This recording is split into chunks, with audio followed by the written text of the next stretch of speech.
Assalamu alaikum everyone, Aksa Malik here. I hope you all are fine and doing well. In our last video lecture, we discussed acculturation model and its social variables. If you didn't watch, you can see the link in description.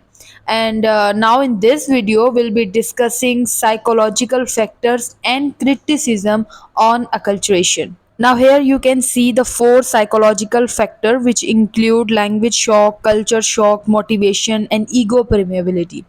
So firstly, if we talk about language shock, it basically means that sometimes we lose the ability to adjust ourselves to the new environment or into the new language.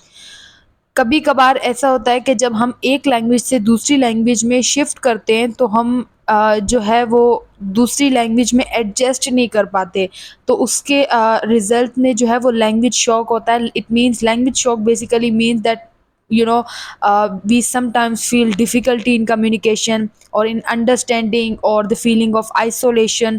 क्योंकि जब भी हम किसी एक language से दूसरी language की तरफ शिफ्ट करते हैं, एक लैंग्वेज को छोड़कर कोई दूसरी लैंग्वेज सीखने की कोशिश करते हैं, तो obviously in initial we feel difficulty in in comprehension और in communication. So that difficulty is called language shock. Then the second one is culture shock. It refers to the impact of like moving from a familiar culture to one that's unfamiliar, right? जब हम culture shock की बात करते हैं तो इसका मतलब होता है कि जब हम लोग एक फेमिलियर जो हमारा कल्चर है, लाइक जो हमारा खुद का कल्चर है, उसे छोड़कर जब हम L2 के कल्चर की तरफ मूव करते हैं तो कल्चर शॉक लगता है. कल्चर शॉक के कुछ फिर जो है वो इम्पैक्ट्स नज़र आते हैं. That impacts include like anxiety, surprise, confusion, like frustration, home sickness, stress etcetera. तो इस टाइप की चीज़ें जो है वो सामने आती हैं जब हम लोग एक लैंग्वेज से दूसरी लैंग्वेज में या एक कल्चर से दूसरे कल्चर की तरफ मूव करते हैं. Obviously we know that language and culture are interrelated, तो इन दोनों के जो इम्पैक्ट्स होते हैं वो इंटर रिलेटेड ही हैं. एज लाइक के लैंग्वेज का जो शौक है, that's about comprehension and communication, and culture का जो शौक है that includes like in stress, anxiety, frustration, homesickness etc.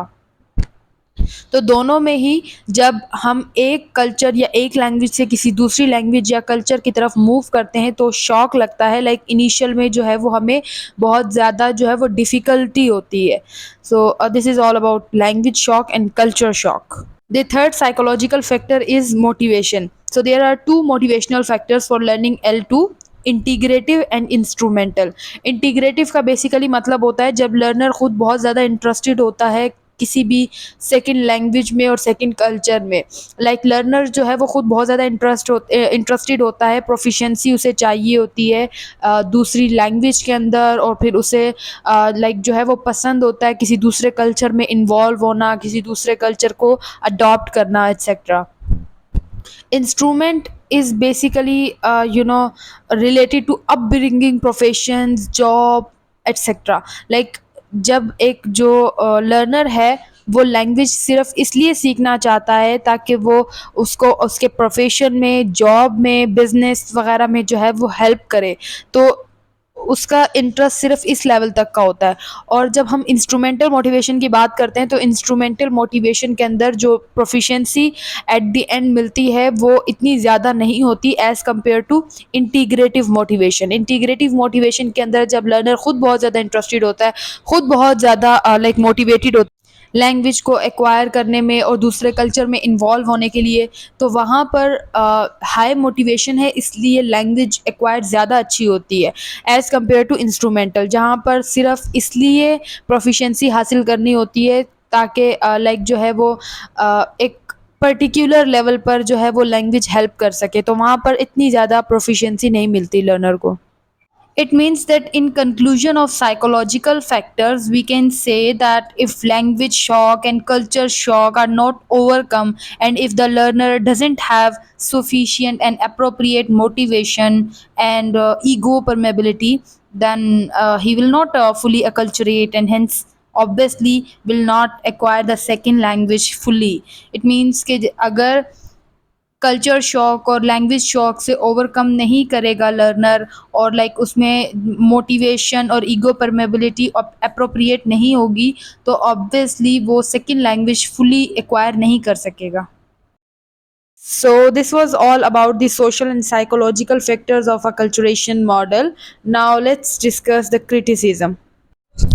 So the first criticism is that Schumann didn't consider personal factors such as age, class, background, experience, etc. It means कि Schumann ने जो personal factors होते हैं उन्हें जो है वो consider नहीं किया अकल्चरेशन मॉडल के अंदर, because these all personal factor impacts on language acquisition as well, लेकिन शूमैन ने कंसिडर नहीं किया. So it's also criticism on this model. Second criticism ये है कि ऐसे भी बहुत सारे लर्नर्स हैं जो कल्चर को इन्वॉल्व किए बिना लैंग्वेज को एक्वायर कर लेते हैं इन सोशल एंड साइकोलॉजिकल, लाइक जो जितने भी वेरिएबल्स हमने डिस्कस किए हैं उन्हें इन्वॉल्व किए बिना ही लैंग्वेज एक्वायर कर लेते हैं, लाइक बिना अकल्चरेशन के भी लैंग्वेज एक्वायर हो जाती है. तो this is also criticism. So this is all about remaining lecture on acculturation. If you have any question, you can ask in comment box.